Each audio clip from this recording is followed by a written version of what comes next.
Оқушылар, біз сабағымызды бастамас бұрын біздің психологиялық ахуал, көңіл күйімізді көрсетейік. Сол себепті мына жерге келіп, көңіл күйлеріңді көрсете қойыңдар. Келіңдер бір-бірлеп. Айла, қуанышты, алаңдаушылық, жақсы, келіңдер, қимылдан, жылдам бала. Ақнұр. Ендігі Маржан, Айсұлтан, келе қойыңдар бір-бірлеп. Бәрін қуаныштысыңдар ғой, бүгінгі күнгі сабақ болып жатқанына, осындай сабақ өтейін деп жатқанына, көңіл күйлеріңіз. Мына қыздың үстін баш. Қыздың үстін. Балалар, бірінші топқа бөлініп алайық. Екі топқа бөлінеміз. Сіздерге аттарын жазып қойдым. Қазір сізге компьютер өзі бөліп береді. Мінекей Ақнұр, Темірлан, Маржан бірінші топ боласыңдар. Айла, Айсұлтан, Әсема екінші топ боласыңдар. Отыра қойыңдар. Топқа бөлініп. Балалар, бүгінгі тәрбие сағатымыздың тақырыбы телефон емес, достармен ойын деп аталады. Мақсаты оқушыларға телефонға тәуелді болмаудың маңызын түсіндіреміз. Достармен ойнаудың қарым-қатынастың құндылығын ұғынамыз, Одан кейін қауіпсіздік сабағы бар. Бізде 10 минут. Бұл бүгінгі қауіпсіздік сабағы шұғыл қызмет номерлеріне байланысты болады. Мақсаты қауіпсіздік ережелерін білуге және күнделікті өмірде қолдануға үйрету. Қазір ең бірінші балалар видео қарап алайық, осы телефонға байланысты. Бүгінгі тақырыбымыз телефон емес, достармен ойын ғой, сол себепті видеоны қарап шығайық,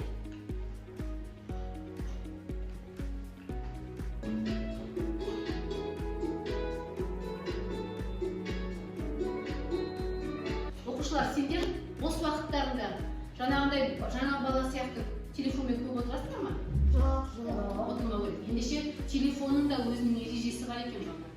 Мынандай кезде ғана қолдану керек, қандай кезде қолданбау керек. Неге? Мына ережемен танысып алайық. Телефонды сабақ кезінде рұқсатсыз қолданбау керек. Мұғалім рұқсат еткен кезде ғана қолданамыз. Телефонға көп уақыт жұмсама, уақытты үнемде, көзіңді қорға, телефон экранға қатты жақын отыруға болмайды. Достармен көбірек ойна, бірге уақыт өткіз. Қимылды ойындарды таңда дейді балалар. Телефоннан отырғаннан көрі, қимылды ойындарды көп ойнаған көрсе, телефонды тек пайдалы мақсатта пайдалан. Ата-анамен, достарымен сөйлесуді ұмытпа. Бос уақытыңды кітап оқуға, ойынға арна.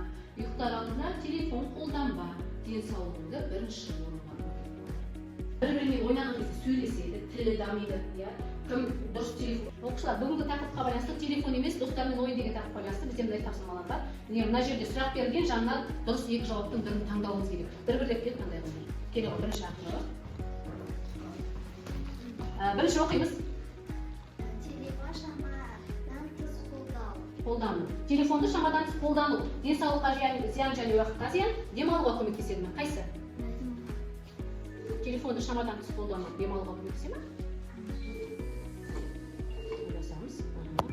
Денсаулыққа және уақытқа зиян екен, бастын баса қойып. Дұрыс жауап екен, жақсы. Келесі. Достармен бірге ойнау. Уақытты босқа кетіреді ме, әлде көңілді көтереді және достықты нығайтады ма? Достармен бірге ойнау. Көңілді көтереді ме, әлде достықты нығайтады ма, уақытты босқа кетіреді ме? Қалай ойлайсыңдар? Жақсы, асан баса қойып. Келесі, Маржан. Тез дайын болайық, балдар. Сабақ кезінде телефон қолдану дұрыс емес,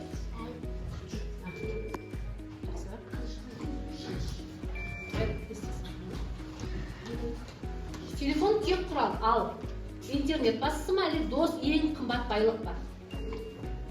Жақсы, баса қой. Айсұлтан. Жауапкершілікті оқушы телефонды орнымен пайдаланады, үнемі онлайн отырады. Қайсы деп ойлайсың? Жауапкершілікті оқушы. Телефонды орнымен пайдалана ма, әлде үнемі онлайн отыра ма? Телефонда отыра ма? Олай ойлайсың ба? Үнемі телефонда отыратын бала жауапкершілігі болады деп ойлайсыздар ма? Жақсы. Барлығымыз жауап бердік. Сұрақтарға жарайсыңдар балалар. Балалар, бүгінгі қауіпсіздік сабағының тақырыбы шұғыл қызмет номерлері. Яғни мына нөмірлер бізге қауіпті жағдай болған жағдайда осы нөмірлерге хабарласуымыз керек, жатқа білуіміз керек. Бірінші балалар, 101 өрт сөндіру қызметі, 102 полиция қызметі, 103 жедел жәрдем, 112 бірыңғай кезекші қызмет. Бұны жатқа білуіміз керек екен балалар. Біздің қауіпсіздігіміз үшін бұл өте қажетті нөмірлер, балалар. Ендеше қазір осыған байланысты тапсырмалар орындайтын боламыз. Бірінші полиция, 102. Dürüst. Tutunuzu hizmeti. Dürüst. Avariyal gaz hizmeti. Dürüst. Aşıdan öteki жағдай. Dürüst. Жедел медициналық көмек қанша болады бізде? Дұрыс. Жарайсыңдар балалар бәрін. Оқушылар мына жерде телефонның пайдасы, зияны деген екі қағаз тұр. Мына жердегі пайдасын, зиянын бір осыған жабыстыруымыз керек болады. Кәне, жұмысты бастай қойыңдар.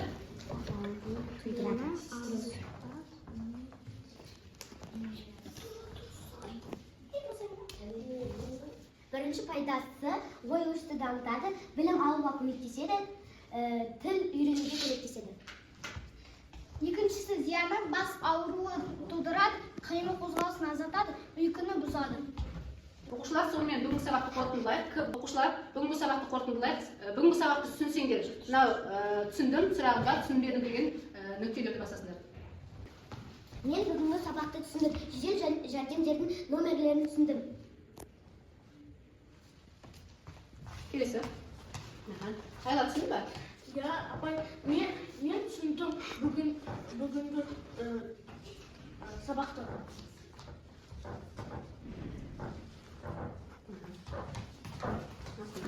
Men бүгінгі сабақты түсіндім.